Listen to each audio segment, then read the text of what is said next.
friends, this is my new video, the story of a bird. Hope you'll enjoy watching this.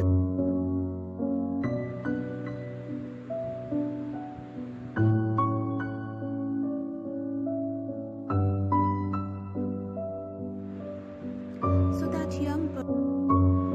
Well friends, this is a story in which there was a bird, a young pretty bird who wanted to fly, who wanted to rise high.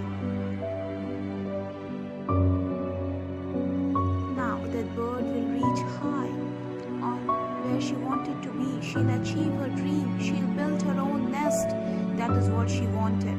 She thought she'll be happy over there. But see, the society, this world, it's not going to accept her because she was not the origin of that place, of that high held place.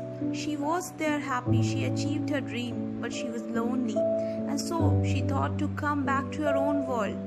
But now her own world made her to feel different. She tried to adjust a lot, but to her own world she couldn't.